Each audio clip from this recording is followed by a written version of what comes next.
विधानसभा चुनावों के नतीजे आने में अभी समय बाकी है और इस समय में सत्ता पक्ष और विपक्ष अपनी अपनी जीत के दावे करने के साथ साथ एक दूसरे को कोसते भी देखे जा सकते हैं, पर कुछ अलग तस्वीरें भी नजर आती हैं। तस्वीरें हम आपको दिखाने जा रहे हैं, उनको देखकर आपको हैरानी होगी और हैरानी की वजह इसका जवाब दे रही है हमारी खास रिपोर्ट।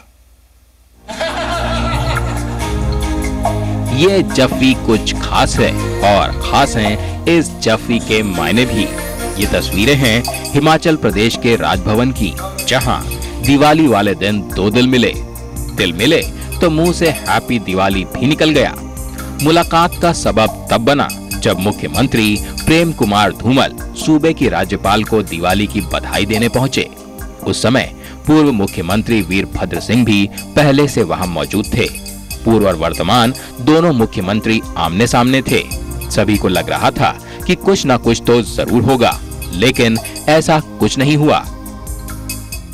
हिमाचल के सभी जनता को मैं अपनी ओर से दीपावली की बहुत बहुत शुभकामनाएं देती। मैं दीपावली के शुभ अवसर पर हिमाचल निवासियों को अपनी शुभकामनाएं देता हूँ। ये नया वर्ष उनके लिए सुखमय हो, आनंदमय हो और वो प्रगति के पथ पर आगे बढ़े।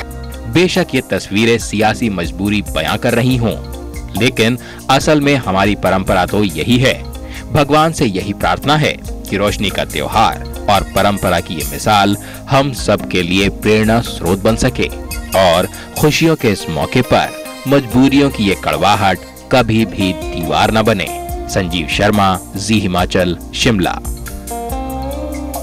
और रोशनी के त्योहार दिवाली की धूम में उस समय और भी ज्यादा इजाफा हो गया जब मुख्यमंत्री प्रेम कुमार धूमल ने बच्चों के साथ दिवाली की खुशियां बांटकर खूब मस्ती की।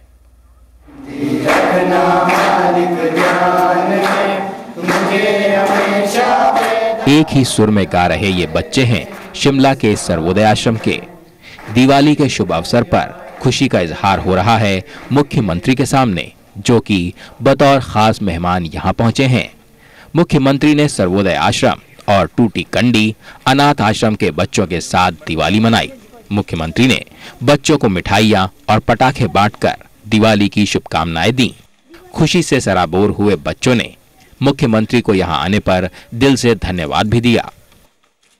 मुझे बहुत खुशी है कि दिवाली है। अब हमारे यहाँ पे सीएम साहब आए थे, उनके मिलके बहुत खुशी हुई और उन्होंने सब बच्चों को गिफ्ट दी और पटाखे दिए और हम बड़ी धूमधाम से दिवाली मनाएंगे। इसी वजह से इन बच्चों को हर साल दिवाली का इंतजार रहता है और खास बच्चों के लिए मुख्यमंत्री के साथ दिवाली मनाने से ज्यादा और खास तोहफा क्या हो सकता है। संजीव शर्मा, जी हिमाचल, शिमला।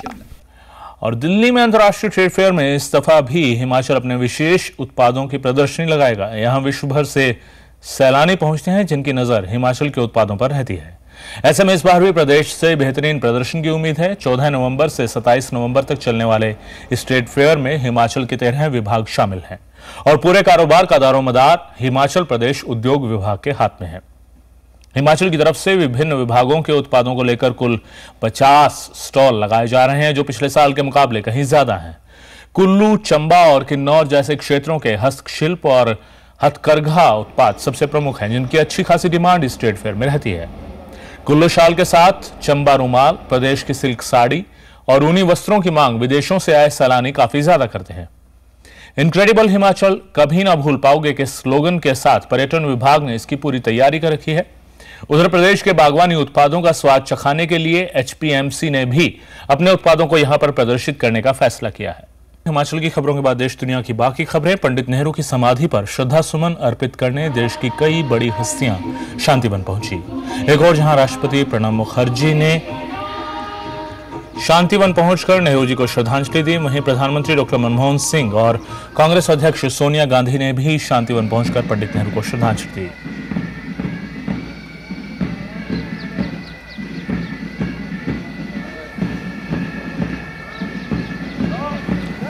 और क्या है जवाहर से चाचा नेहरू बनने की कहानी? बच्चों को लेकर क्या सोचते थे नेहरू? क्या फलसफा था उनका नए भारत के निर्माण के?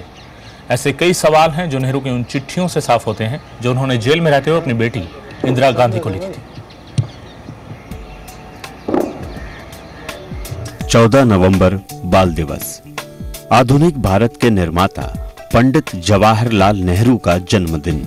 लंबी शेरवानी और सीने पर लगा गुलाब का फूल, ये तस्वीर देश के प्रथम प्रधानमंत्री में छुपे चाचा नेहरू को भी सामने लाती है।